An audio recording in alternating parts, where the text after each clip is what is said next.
Warren was now brandishing. "No," she said, "there's some mistake." "I'm afraid he's right," Clavane said. "I've seen the natural language summaries, and there's no doubt about the legality of a police action. But it needn't come to that. I'm sure I can persuade Galliana not to make another escape attempt." "But if we should fail?" Voy looked at Warren now. "Neville and I could still be on Mars in 3 days." "Don't be," is my advice. Disgusted, Voy turned and stepped into the green cool of the shuttle. Clavane was left alone with his brother for a moment. Warren fingered the leathery patch over his ruined eye with the chrome gauntlet of his prosthetic arm, as if to remind Clavane of what the war had cost him, how little love he had for the enemy, even now. "We haven't got a chance of succeeding, have we?" Clavane said. "We're only going down there so you can say you explored all avenues of negotiation before sending in the troops. You actually want another damned war." "Don't be so defeatist," Warren said, shaking his head sadly, forever the older brother disappointed at his siblings' failings. "It really doesn't become you." "It's not me who's defeatist," Clavane said. "No, of course not. Just do your best, little brother." Warren extended his hand for his brother to shake. Hesitating, Clavane looked again into his brother's good eye. What he saw there was an interrogator's eye, as pale, colourless, and cold as a midwinter sun. There was hatred in it.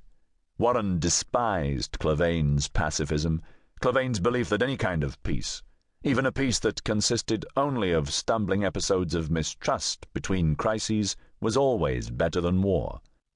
That schism had fractured any lingering fraternal feelings they might have retained.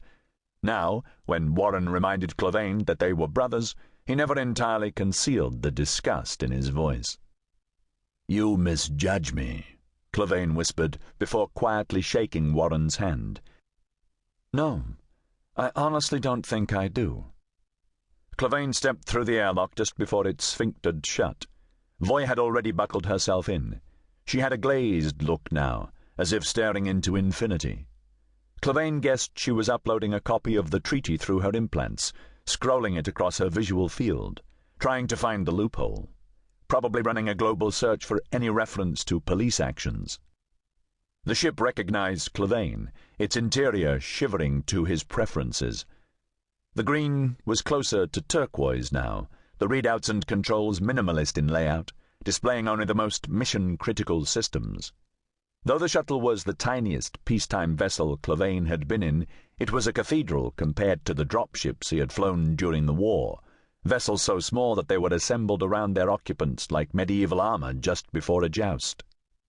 "Don't worry about the treaty," Clavane said. "I promise you Warren won't get his chance to exploit that loophole." Voy snapped out of her trance irritatedly. "You'd better be right, Neville. Is it me or is your brother hoping we fail?" She was speaking Quebecois French now, Clavane shifting mental gears to follow her.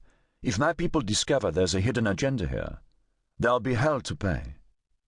"The Conjoiners gave Warren plenty of reason to hate them after the Battle of the Bulge," Clavane said, "and he's a tactician, not a field specialist.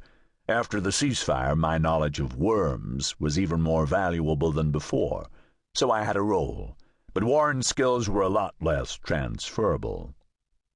"So that gives him a right to edge us closer to another war."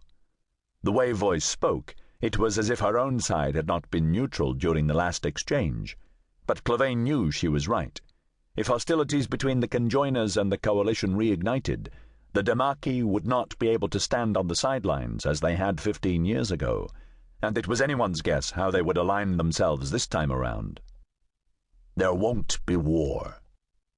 "And if you can't reason with Galliana, are you going to play on your personal connection?" "I was just her prisoner, that's all." Clavane took the controls. Voy said piloting was a bore, and unlatched the shuttle from Deimos. They dropped away at a tangent to the rotation of the equatorial ring that girdled the moon, instantly in freefall. Clavane sketched a porthole in the wall with his fingertip, outlining a rectangle that instantly became transparent. For a moment he saw his reflection in the glass. Older than he felt he had any right to look, the grey beard and hair making him appear ancient rather than